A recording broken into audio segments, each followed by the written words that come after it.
You are a senior professional and you have been on the job market for more than a decade. You have lots of achievements, track record, experience, and most importantly, a story to tell to your new potential employers. However, here's the catch. You can't put all of them on your CV. So how do you write one without giving away too much and still get interview invites?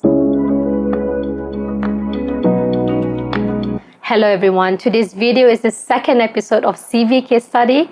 As promised, I'll be using a real-life example CV, so you'll be truly guided in rebuilding or updating your CV. So keep watching to the end. For those of you who are new to my channel, welcome.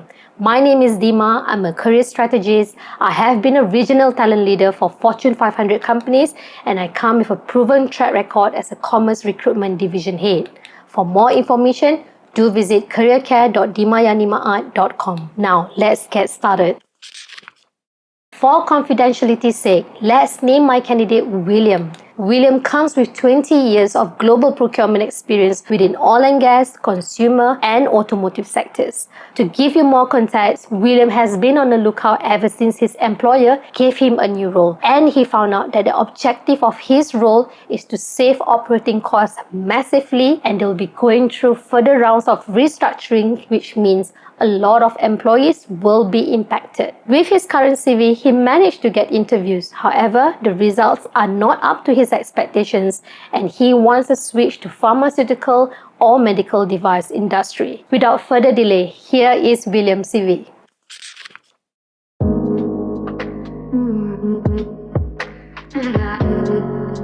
So what do you think of William's CV? It's quite impressive, right? Great experience and all. But in my opinion, it can be better. This is too long, not 100% readable. His CV loses my attention in less than 5 seconds, and this is my usual reaction when I come across similar CV. You don't want to receive the same reaction. Instead, you want this reaction. Here are some of the detailed feedback I have shared with William. You notice that I have made some minor adjustments already, like the font type, font size, format, because I want it to be readable for me while I am reviewing it. This is a second draft revision, which is why you can see William replies in blue. Now let's get on to the feedback. Number 1, you notice that I have included some comments on the CV, and I have given William this same copy so that he is aware of how the other party thinks of his CV. Number 2, lengthy top summary is a no-no for me. Remember on my first episode of CV case study, recruiters and hiring managers spend only less than 15 seconds to scan through your profile before they decide to skip your profile or to continue reading. Your summary has to be to the point, highlighting all the important things. For example, who you are, your background, the companies you have worked for, the geographic coverage, the locations you have worked at. In short, what do you want to be known to the reader? Number 3, there were too many grammars and William is not highlighting the key points, especially when his CV looks really busy.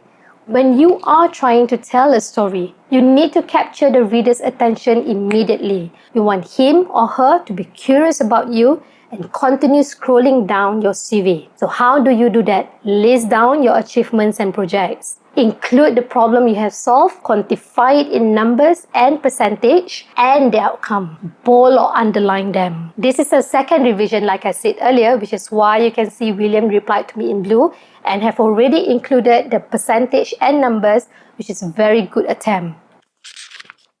So now, let's move on to one of the mock-up CV I have revised for William. First, you notice that his first page has 3 employers instead of 1 employer, which was the case for his original CV.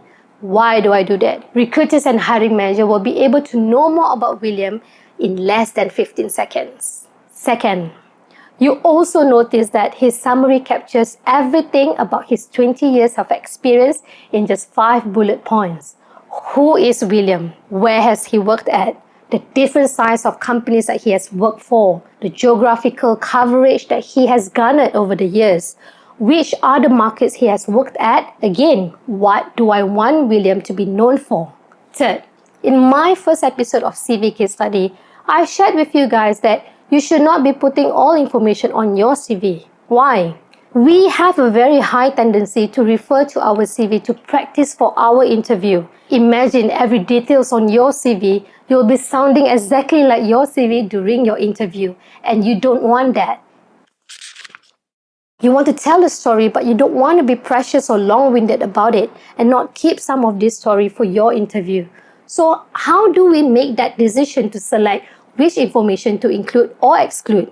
Simple. You need to do a little homework of your prospective employer, read the job description and the job advertisement, and understand the pain of each function that exists in companies, and prioritize that piece of information and include them on your CV. For example, ask yourself, why do companies hire HR, finance, or product role? What problem are they trying to solve? What pain is the company facing, or what plans do they have?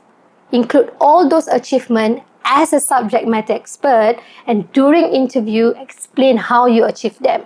Remember to stick to 2 or 3 lines maximum for each bullet point. You want to give yourself that opportunity to elaborate those points during interviews. Basically, it is an ammunition for you to perform for your interview. And of course, do practice for your interview by putting a structure to it. Next, you notice that I have bold or underlined certain parts of William's CV because I want the reader's eyes to read that first and continue to explore further. Don't be excessive on bolding and underlining contents on your CV because it will look crazy. Job title. I want to take this opportunity to say that if I were to revise William's CV once again, I would not use the job title he uses here like Competitiveness Delivery Manager. Perhaps I would change it to Global Transformation Manager or something much more relevant. Some of my candidates did ask me, and it is a very common question, is it okay to change the job title? In this manner, on CV, it is totally fine, as you are trying to make it easier for the reader to understand your role and relate what you do. Remember, not all reader is an expert. They are not working in your field or function. Your reader can be a generalist HR or junior recruiter or a sourcer. Of course, you do not want to inflate your job title unnecessarily. For example, from Talent Acquisition Manager to Chief HR Officer, or a TA Manager to a Financial Controller, which is totally different. I hope you find this second episode of CV Case Study useful. Unfortunately, it is a condensed version, but I hope you will be able to implement those tips right away. Do not forget to like this video, leave a comment, share my video with all your friends, colleagues, and family members.